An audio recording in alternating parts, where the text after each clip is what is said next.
Ayun, so proud morning po muli sa ating lahat at sa gabing ito ay tuturo po natin kung paano po mag-withdraw ng profit o income dito sa ating tag market forex trading Sa hindi po nakakalam ng tag market, ito po ay bagong affiliated product po ng ating C1. So nakipag-collaborate po siya sa C1 at a month ago ay yun nga po, nag-register tayo pero hindi pa tayo naglagay kaagad dahil nga pinag-aaralan pa natin.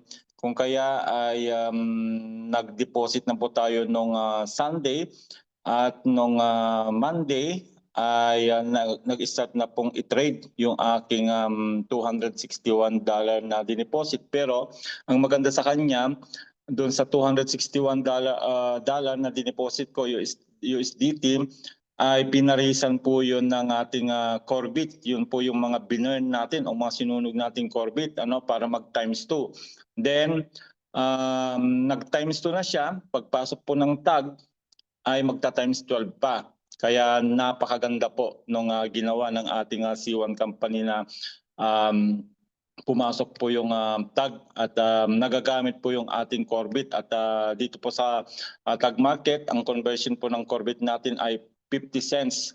Kasi yung ating Corbit ngayon dahil hindi pa nakakalabas sa market pero may price na po siya sa loob ng ating ceiling wallet ay 0.05 cents pa lang po. Pero sa tag market, ko-convert po yan ng 50 cents of a dollar kung magsusunog po tayo ng ating Corbit.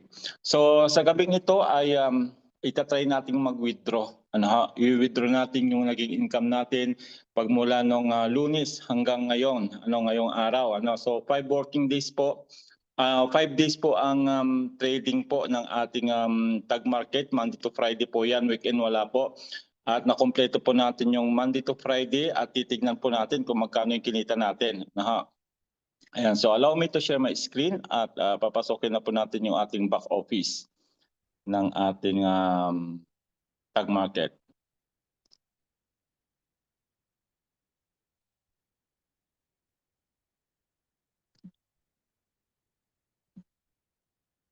Ayan. So ito po yung ating pong back office. Ito po yung ating dashboard sa tag. Pag kayo po magre-register sa tag at kayo ay member ng C1 ay malaki po yung opportunity na binibigay sa atin dahil nga po madodoble po yung kapital natin. So sa nakikita nyo dito, ito po yung aking linagay ng Lunes 261 USDT. Pero pagpasok po dito sa tag ay dodoblehin po yung 261 nanggaling po sa Corbit na binurn natin.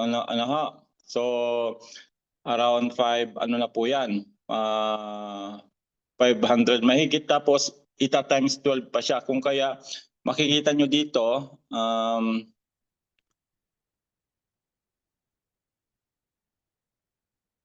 ayan, makikita nyo yung aking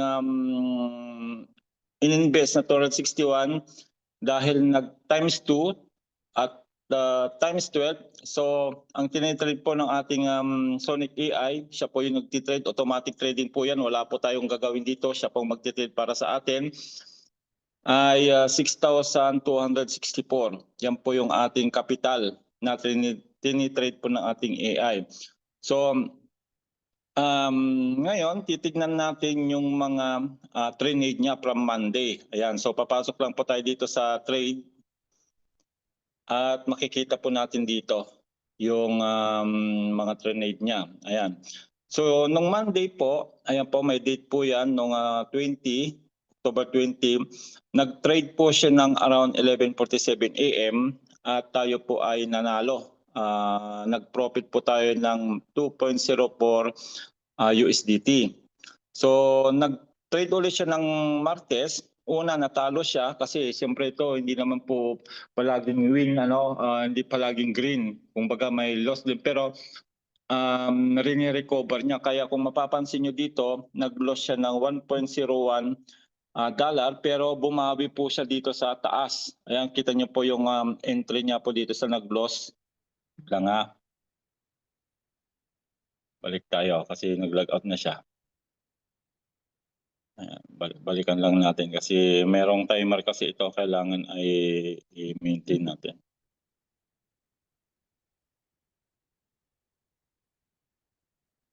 Ayan. Okay, balikan natin sa trade. Okay. Ayan, so nag-loss siya ng 101 pero nag-trade siya ng 10.23 AM noong 21 at na-loss po ng 1.01 USDT. Pero nag-trade ulit siya ng 10:42 AM at nanalo naman siya ng 2.45. So sa makatuwid, panalo pa rin kasi ima-minus mo po yung 2.45 minus 1.01, nanalo pa rin siya ng 1.44. So panalo ulit tayo diyan sa nung Tuesday, ano ha. Then nung 22 Wednesday, nag-trade ulit siya. Wala na po siyang red. Panalo po siya ng 3.36 USDT. Ayan, kita niyo po yung sa PNL, yung PNL meaning po yung profit and loss, ano. Positive 3.36 USDT po ang napanalo. Nag-trade po siya ng 10:02, nag-exit siya kaagad ng 10:03. So 1 minute lang. Then nung Thursday, ito malaki-laki. October 23, nag-trade siya ng around 8:30. Ang aga niya nag-trade, 8:30 AM. At hanggang 8:32 na nag-trade siya. At nanalo tayo dito ng $4.83. Ano? Okay, yan po yung Thursday. Ngayong araw na ito, inaantay namin na mag-trade siya. So bago ako pumasok sa panggabing trabaho ko, hindi pa siya nag-trade. Ngayon binuksan ko, nag-trade siya. Ayan, nag-trade siya ngayon ng 7:34 PM na po yan. PM kasi nga kaninang umaga talagang bagsak po kaninang umaga, hindi siya makapag-trade yung ating Sonic AI. So humabol siya mag-trade ngayong gabi at panalo po tayo ng 2.13. Kung kaya ang total po niyan nakinita natin sa 5 days, kasi 5 days pa lang naman po tayo, ay ito na po siya. Yan, pupunta po tayo dito sa strategies. Ayan, ayan na po siya. Total of $13.80. Ano? So yung ating ROI ay positive 5.29%. Ayan. So ngayon, ang gagawin natin dyan, dahil nga po ay magtatry tayong mag-withdraw ng ating income. So ganito po ang pag-withdraw. So mapapansin nyo dito, dalawa po yung nandyan sa baba, deposit tsaka withdraw. Ano? So i-withdraw na po natin yung kinita natin this week. Ano, yung 5 days na nag-trade na puro panalo po tayo, ay kumita ng 13.80 yung capital kong $261. Then, click lang po natin yung withdraw. Okay.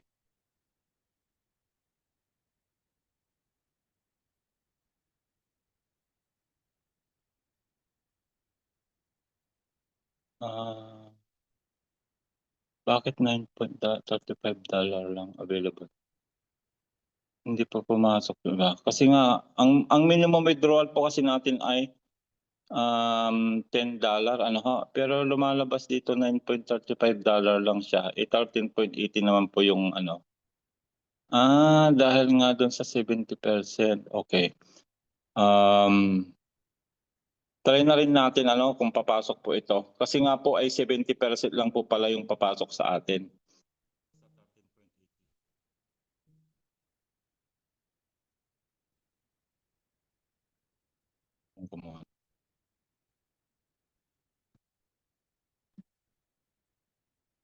Ayan. So itatry natin ilagay yung 13.80.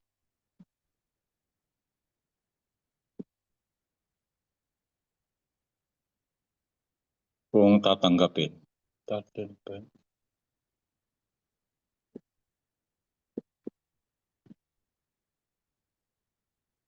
Kasi available 9.35 lang eh. Kasi nga po, for your information nga po pala, sa profit po o yung income natin, 70% po yung mapupunta sa atin. Yung 5% mapupunta po yan sa Sonic AI. Then yung 25% ay mapupunta po yan sa profit sharing kasi up to 10 level depth po tayo na magkakaroon ng profit sharing. Kaya yun po yung maganda, no? Meron po tayong napakalalim na profit sharing, ano, na 10 level po yung palalim doon sa mga magti-trade sa ating baba ng mga member ay yun po. Aakyat po sa atin yung 25. Pero may minimum po yun na para makuha natin yung 10 level depth dapat $250 po. Kaya nakita nyo po yung aking dineposit ay 261 sinobrahan ko. So i-withdraw po muna natin itong 13.80 kung papasok.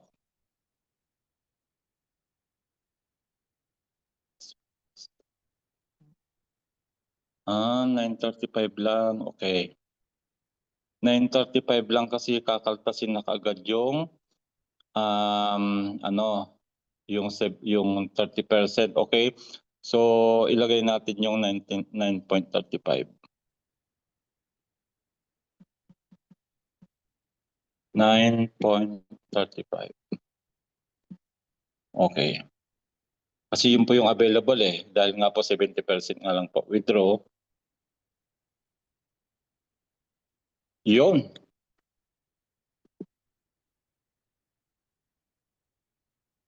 So, na-withdraw na po siya. Yung $9.35. At dito natin makikita yan. Ayan, sa nakita niyo po, napasok na po siya doon sa balance. Ayan. Ayan, dito na po siya sa balance. Ayan o. Di ba yung balance ko lang kanina 0.24. So, nandito na siya sa balance. So, tignan natin dito sa Tag Wallet. Ayun.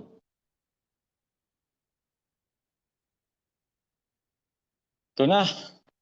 Ayan, na-withdraw na po natin. 9.59. So, sa part 2 ng withdrawal natin, ay ipapakita naman po natin kung paano po tayo mag-withdraw ng income dito mismo sa loob ng dashboard ng Tag Market. Papunta na po yan sa crypto wallet. Pero antayin lang po natin na madagdagan siya kasi nga po wala po tayong trade bukas. Sabado, Linggo wala pong trade kaya sa Lunes uli. So pag nag-profit ulit tayo ay idadagdag natin dito sa 9.59, siguro 1 week uli. 1 week uli natin iipunin from Monday to Friday, then idadagdag dito para ma-withdraw na po natin yung minimum 10 kasi po ang withdrawal po ay minimum $10 po. So yun po, yan lang po muna yung ating yan lang po muna yung ating tutorial ngayon. Part 1 po ito ng withdrawal ng ating income. At yung part 2 po ay yung paano po natin i-withdraw naman siya papunta sa ating crypto wallet. Ayan. So, ayan, ganun po kaganda yung ating negosyo. Talagang ito po ay wala ka nang gagawin. Ito po yung hinahanap ng ating mga kapwa Pilipino, yung walang gagawin nakikita. So nakita nyo naman po, naglagay lamang po ako ng kapital na 261 at kusa na po siyang kumikita. Kasi once na nailagay nyo na po yung kapital ninyo kasama siyempre yung Corbit na sinunog natin, we suggest na mag-burn tayo ng Corbit para madoble po yung kapital natin.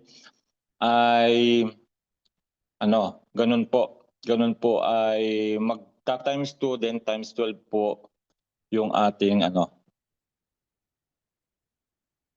magiging kapital. Ayan. So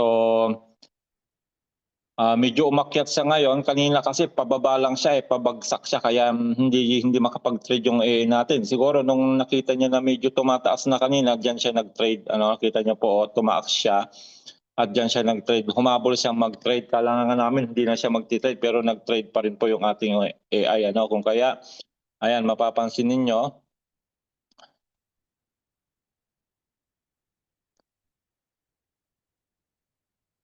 Dito sa trade, ayan, humabol po. Medyo gabi na. Gabi na to less than 1 hour ago. Nag-trade pa rin siya. At panalo pa rin. So ganun po ano, napakaganda po napakaganda po ng negosyong ito ano dahil wala ka nang gagawin ano kusa nang magti-trade yung ating Sonic AI ano para sa atin. Ayan. So until next ano po ano ha, until next video po, abangan na lang po natin yung pagwi-withdraw na po natin yan sa ating crypto wallet ano para pirahin na ano ha, pipirahin na po natin yan sa ating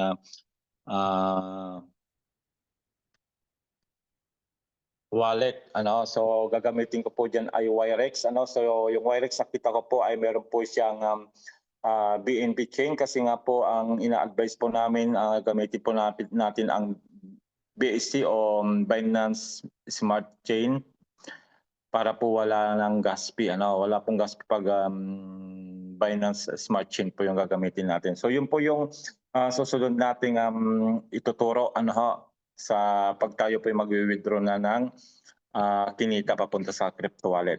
Salamat po and see you again next video. God bless po sa ating lahat.